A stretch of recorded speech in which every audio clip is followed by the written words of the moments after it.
दिल्ली के जामिया नगर इलाके में इन दिनों अवाम के दरमियान डिमोलेशन या इन्हदामी कार्रवाई से मुताल्लिक खूब बहस या चर्चा हो रही है। हर कोई इस बात से घबराया हुआ है और परेशान है कि कहीं उसका मकान या दुकान इस जद में न आ जाए। लेकिन क्या उन्हें अदालत से इंसाफ मिलेगा या अदालत इस पर रोक लगाएगी, इसके लिए हमें अगले हफ्ते तक अदालत के फैसले और समाअत का इंतजार करना होगा।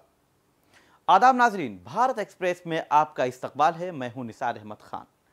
जामिया नगर के कई इलाकों में डिमोलेशन या इन्हदामी कार्रवाई की नोटिसें लगाई गई हैं। हालांकि अलग अलग नोटिस में मामला मुख्तलिफ तरह का है, लेकिन बात है डिमोलेशन या इन्हदामी कार्रवाई की। इससे हर कोई परेशान है। अब यह मामला अदालत में पहुंच गया है। खास बात यह है कि सुप्रीम कोर्ट जामिया नगर इलाका के इस मामले की समाअत के लिए भी तैयार हो गया है। सुप्रीम कोर्ट ने पहले अर्जी गुजारों को दिल्ली हाई कोर्ट जाने का मशवरा दिया था, लेकिन अर्जी गुजारों के वकील के जरिए दी गई दलील के बाद सुप्रीम कोर्ट इस मामले पर समाअत के लिए राजी हो गया। बटला हाउस में जिन जायदादों को खतरा लाहिक है, उनमें मकान से लेकर दुकान तक शामिल हैं। दिल्ली डेवलपमेंट अथॉरिटी यानी डीडीए ने इसे गैर कानूनी बताया है। ऐसे में चीफ जस्टिस BR गवई और AG मसीह की बेंच मामले को सुनने के लिए तैयार हो गई है और वो अगले हफ्ते इस मामले की समाअत करेगी। आइए सबसे पहले आपको बताते हैं कि पूरा मामला क्या है और अर्जी गुजारों ने अदालत में क्या क्या दलीलें दी हैं। इसके खिलाफ कई वकील सुप्रीम कोर्ट पहुंचे। उनकी दलील थी कि सुप्रीम कोर्ट का ही हुक्म है कि इस तरह के मामलों में कोई भी कार्रवाई करने से पहले कम से कम 15 दिनों का नोटिस जारी हो। लेकिन जामिया और ओखला के खिलाफ डीडीए ने ऐसा नहीं किया। उन्होंने 26 मई को नोटिस जारी करके सीधे इलाके को खाली करने की बात कही है। बताया जाता है कि सुप्रीम कोर्ट ने खसरा नंबर 279 से मुताल्लिक अपना हुक्म दिया था, लेकिन डीडीए ने खसरा नंबर 279 के अलावा 281 से 285 तक को भी इसमें शामिल कर लिया है। सुप्रीम कोर्ट पहुंचे वकीलों ने यह भी कहा कि डीडीए ने उनको बिल्कुल भी नहीं सुना, इसलिए उन्हें अदालत का दरवाजा खटखटाना पड़ा।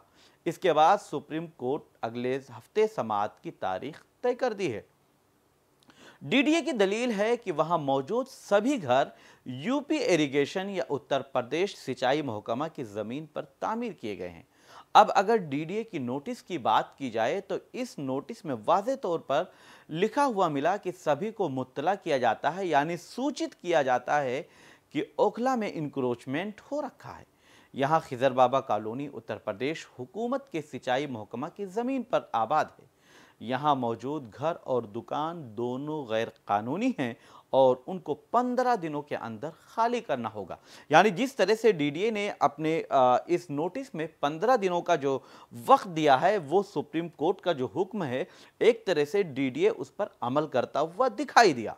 डीडीए का यह फैसला सुप्रीम कोर्ट के जरिए 8 मई के हुक्म की बुनियाद पर लिया गया फैसला माना जा रहा है, जहां डीडीए को ओखला गांव में मौजूद गैर कानूनी तामीरात के खिलाफ कानून के मुताबिक कार्रवाई का हुक्म दिया गया था। बहरहाल अब यह मामला अदालत में है। सुप्रीम कोर्ट में जब इस मामले की समाअत होगी, तब वहां से ये रास्ता खुलेगा कि क्या अदालत से जो बटला हाउस के रहने वाले लोग हैं उनको इंसाफ मिलता है या फिर डीडीए ने जो नोटिस लगाई है उस पर कार्रवाई की जाएगी। बहरहाल जामिया नगर इलाके में खौफ व हरास का माहौल है और हर कोई परेशान नज़र आ रहा है कि कब कहां पर इन्हदामी कार्रवाई या डेमोलिश करने की नोटिस लगा दी जाएगी। इस बारे में हर कोई परेशान है। बहरहाल इस तरह की खबरें हम आप तक पहुंचाते रहेंगे। आप देखते रहिए भारत एक्सप्रेस उर्दू और मुझे दीजिए इजाज़त। हमारी वीडियो आपको पसंद आए तो लाइक कीजिए, शेयर कीजिए और सब्सक्राइब कीजिए। साथ ही कमेंट बॉक्स में आप अपनी राय भी जरूर दें। और हां, अगर फेसबुक पर आप वीडियो देख रहे हैं तो हमारे पेज को फॉलो करना ना भूलें।